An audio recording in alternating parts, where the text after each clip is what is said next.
FY24 wasn't all that great for India's insurance sector. The insurance penetration declined to 3.7% from 4%, though the silver lining was that the insurance density marginally increased to $95 from $92. But the industry now has been entrusted with a new vision, Insurance for All by 2047. The vision goes beyond concepts like penetration as well as density.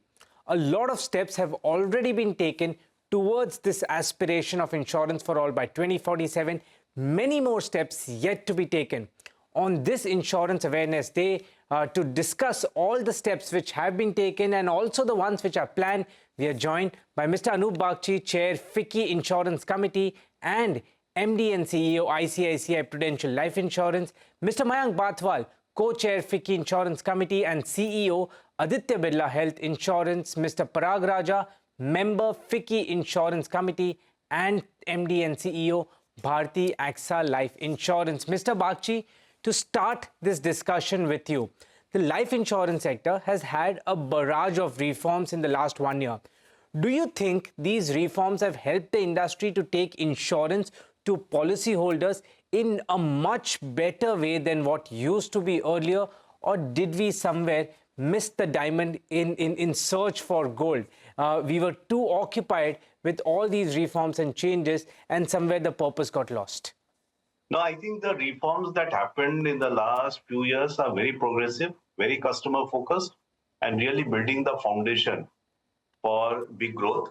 I'd only add, yes, that we should, when we are looking at penetration, we should not just look at retail penetration. India is a low per capita country. And so on the retail protection side, we should also add the credit protection part. Because being a low per capita country, there is a lot of lending, and lending also needs to be protected. And if you see the number of lives that are covered to lending and credit protect products, those are very, very large. Mr. Parag Raja, to come to you, do you think over-regulation took attention away from the real and the right things? Good question. In any industry, if you look at an industry over a long-term period, there has to be always a balance between new initiatives that propel the industry forward and at the same time continuously pivoting regulations towards benefiting the customer. When I look at all the initiatives that IRDA has rolled out, the regulations, like you mentioned, I personally feel that in the long term, this is extremely beneficial for our country. If you look at coverage, we've already got about 35 crore Indians who own a life insurance policy. We have work to do there, which is on coverage, and that's the Insurance for All by 2047. But the other issue also that we must focus on is how much coverage do they have? We currently have a bigger issue on that other side, which is that most of the people who also have insurance, they are significantly underinsured. In fact, there is data to say, a survey, that 87% is the protection gap in our country, which means if I need 100 rupees of life insurance cover, then 87% of the Indians who have a life insurance policy, they are lower than what they need. Mr. Bathwal, I mean, you've heard both our guests from the life insurance industry. I want to understand from you, what would be your expectations in terms of regulations and changes from the incoming chairman? I think as we move ahead, what I look forward to is, in many ways, continuation of the work on some of the areas where, I think the initial work has been done, but there is an unfinished agenda. For example, IFRS implementation, for example, risk-based capital movement. I think, for example, the whole actual launch of the Bima Trinity. There's some work that was started in the area of distribution reforms, which, we know that from the RRC side, we had proposed, and I mean, there's some work that is happening internally. So to my mind, I don't see that there's too much of new regulation required per se, but more whatever has been announced, because it was very comprehensive. Let's make sure that they are implemented, executed in their fullest forms, so that they achieve the desired objective for which they were launched. I think the other thing that I can think of, which probably will be on the agenda, is this whole change in the Insurance Act that has been proposed. And as and when it is passed by the parliament, I'm sure that the regulatory office will have to work, and do a lot of work to actually implement that. We've had issues around the takeoff of term life insurance. Would you both, Mr. Bagchi and Mr. Raja, starting with Mr. Bagchi, say that the awareness is changing very fast around term life insurance? Yes, very good question. Yes, I think, post-COVID, certainly we have seen that there has been more pull of this product. Now, from the demand perspective, how do we ensure that more and more retail protection is priced well? I think now our insurance bureau has been doing very good work, and every quarter it is improving because it is a big risk product. And for 1 unit of premium that one gets a 400 unit of cover. So it's a very high ratio. And so from a risk perspective, one should be able to manage the risk. The risk is one, fraud risk. The second one is mortality risk. And so more and more data is getting populated. And that is really helping the cause. And the third I would add is the whole issue of risk capital being given by the reinsurer. And we are now seeing of late that post-COVID, there was a little bit of less supply of reinsurers. Reinsurer supply for long-term term life is also coming in, which helps in the overall risk management. So ability to identify risk, ability to reduce the fraud risk, ability to price the risk, and ability to take off the risk from the balance sheet, all the four, I think work is on, supply is coming, and you're right that awareness is increasing. Mr. Raja, what would you say that, what is the most important thing right now to be done immediately without any delay so that the momentum of awareness around term life insurance products doesn't stop here and in fact takes faster pace? Simplifying this for everybody, the thumb rule is that whatever is your income, 10 times that income should be the cover you should have on your life. So if I have 100 rupees as income, then I should have 1,000 rupees as the sum assured. So this is, first let's start from how much should one take. And this is the simple thumb rule. You don't need any financial advisor to teach you this. Now, how do we ensure that we get all our people to buy more sum assured? I think there are 3-4 things in addition to what Anupda said, which I would like to touch upon. Firstly, India, as we all know, there's very different segments of clients in the metros versus the deep interiors, which is Bharat. Through the BMJJBY initiative, you would be happy to know that we've already covered 23 crore Indians who did not have life insurance. Now they have at least 2 lakh rupees of life insurance in the interiors of our country by paying only about 400, 450 rupees, 435 to be precise. So what did this teach us? This showed us that the same product with the same pricing will not work throughout the country. So we need more initiatives like this as an industry.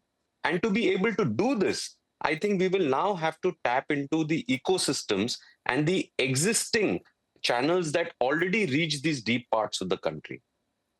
For example, embedding insurance in all the utilities that we currently take could be one way to reach very deep and making sure that the price points are affordable, the product is simple, and the consumer who is going to interact with us both at the stage of buying and also at the stage, unfortunately, there is a claim, then at that stage, we have to make sure that our processes are very, very simple. Mr. Bathwal, one question to you. And somewhere Mr. Raja cued me to that question, and that was adoption of states.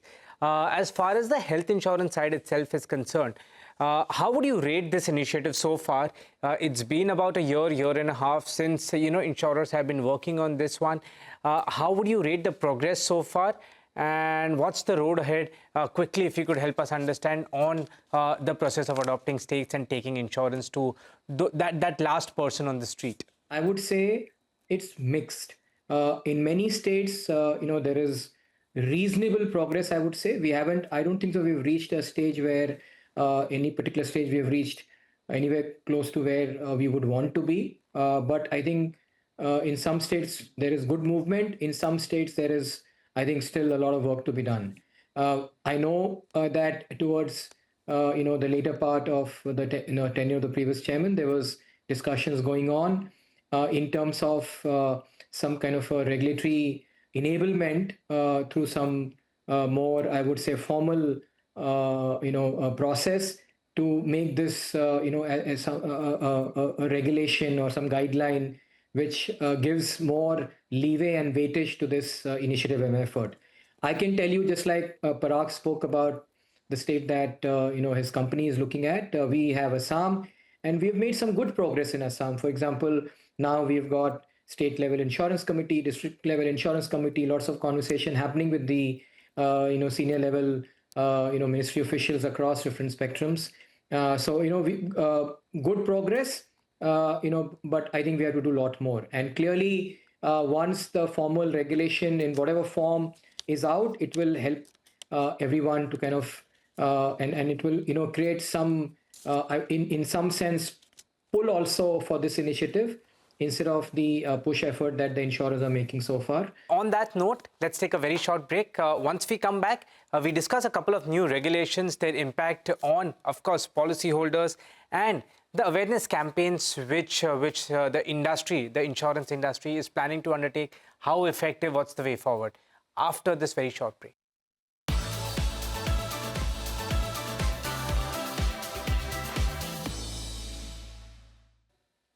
Welcome back to the special edition, a discussion on India's insurance sector on this important day of insurance awareness. We are, of course, joined by three very important people from the insurance industry, Mr. Anup Bagchi, Mr. Raja, as well as Mr. Bathwal. To continue this discussion, let's speak and start this discussion with you, Mr. Bathwal. There are certain regulations which have been taken in the recent past. Some have gone to the extent of being called as hugely positive for policyholders, but they've proven to be highly disruptive for the insurance industry. Higher surrender value, the expenses of management, and now talks around a longer free look period. What would be your message to the policy makers as well as the government, the regulator, in terms of how they should look at maintaining a balance, that regulations which are beneficial for policyholders do not become disruptive for the insurance companies? Yes, I won't comment on some of the regulations that you referred to, which are more specific to life insurance. I can talk about the health insurance business, and I think yes, as I said earlier, the fact is that the pace of change in the regulatory action has been significantly higher than what we have seen earlier. So the whole policyholder protection regulation change, the change in the master circular in health, etc., have a lot of changes have come at the same time, which does mean that there is a lot of effort that the insurance industry has had to put in and will have to put in to make sure that we respond to it, in the spirit of why these regulatory changes have happened. I think if I look at the changes, by and large, one can argue that they are in the right direction. They are for the policyholders, and in the long term, that is what will make the industry more trustworthy for a category which needs that because it's of the tenure. Having said that, the only thing that I'll say is that at times we have requested the regulatory office that just give us time to implement that. In many cases, that has been given to the industry as well. And as we are now implementing those regulations, if we are finding any practical difficulties in the implementation, from my experience, I think the regulator has been more than open to have conversations and take feedback from us where they feel that we are having some challenges. And, I think the conversations are going on. And so, I'm personally reasonably satisfied with the fact that we are being heard, and wherever, I think true issues will be felt, suitable adjustments, hopefully will be done. To Mr. Bagchi and Mr. Raja, the one right now, of course, the most important point is how do we make insurance economical as well? And towards that, one thing which is, for quite some time, but now very close to a final conclusion on it, could be a GST cut as far as term life insurance is concerned. To both of you, Mr. Bagchi, what's your expectation in terms of what should be the rate, how important input tax credit would be on that rate, and what rate would lead to an effective translation in terms of reduction of premiums? And then to Mr. Rajak. No, so from a tax perspective, I think the economics all gets adjusted. It gets adjusted between customers, distributors, and the manufacturers. To that extent, I think making a product affordable for the customer is always positive, and everybody else will have to adjust to it. From an input tax credit, I think it is important because it increases the affordability from a customer perspective. So too much low rate, without input tax credit can be a little bit detrimental. Raja, what would be the number according to you as far as GST rate applicable on term life insurance is concerned? And with, of course, input tax credit, how does that translate to policyholders? Yes, the issue is not only that 18 becomes 12 or 5, to be very honest, and this is my opinion, that it should reduce so that the price benefit goes to the customer. It's a good thing to do, and we must do. Now, whether it is 12 or 5, that's something that the GST committee and council should take care of, and there are many other considerations. We must reduce it. To my mind, that is important. Having said that, I once again want to say that this will only be one lever to help us increase and go to the masses, because the price points, hopefully all this benefit should go to the customers, and hopefully as the price comes down, affordability will increase. But in addition to this, we also must look at the supply side. We are a huge nation, and if we have to cover everybody, then there are also certain regulations which are in flight, as I say, which hopefully should solve for the supply side. For example, the 100% FDI, for example, the composite license, where these artificial lines between life insurance companies, health insurance companies, general insurance companies, they go away, and all of a sudden, instead of just 24, 25 life insurance companies, you could have 65 life insurance, 65 manufacturers who could provide life insurance. So composite license could do that.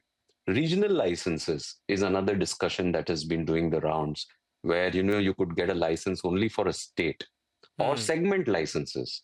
For example, in the banking sector, you have scheduled commercial banks, you have payment banks, you have small finance banks, and in scheduled commercial banks, you've got private, you've got foreign, you've got public, then you've got urban cooperative, district cooperative. So the way banking industry has been able to reach the deepest parts is not by one size fits all approach. They have slowly over a period of time evolved, and then I think our central government, RBI, has done a great job in then customizing to say, okay, for these segments, for these customer sets, for these geographies, how can we be a little flexible and evolve the regulations so that they can play differently? And I think this is what has really helped.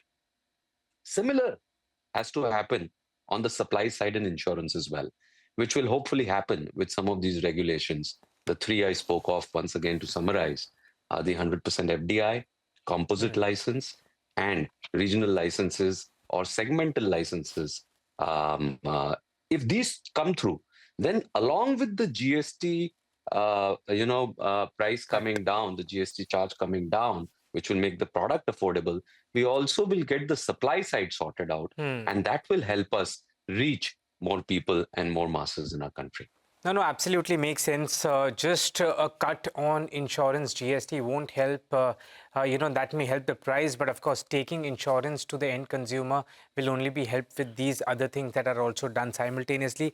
Last word to you, Mayank, as we conclude this discussion. I know recommendations have gone from GI Council, of course, through the industry as well when it comes to the number on GST as far as health insurance is concerned.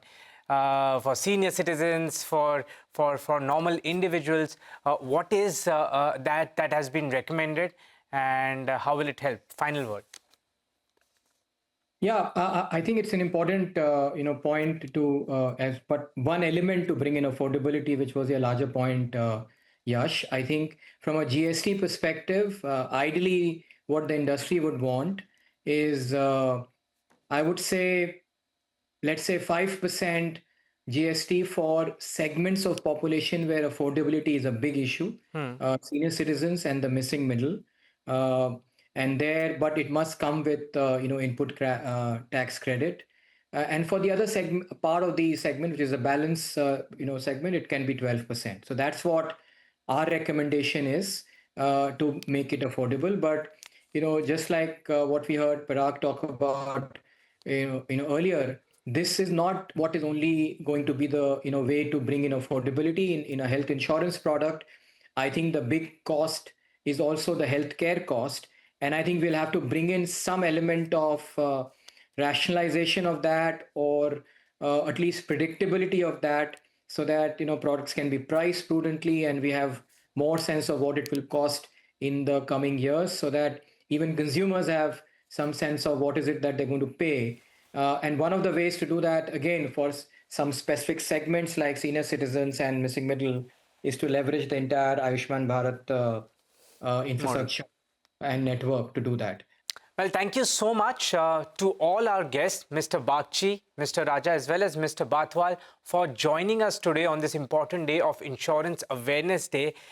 Certainly, we've had a lot of issues that we've spoken about, a lot of achievements that we've spoken about for the industry. But, just hoping that when we reconnect on the next Insurance Awareness Day next year, we'll have far lesser issues to talk about and a lot more achievements to speak about. Till then, all the very best to the industry and to all the policyholders out there. Stay insured and stay safe.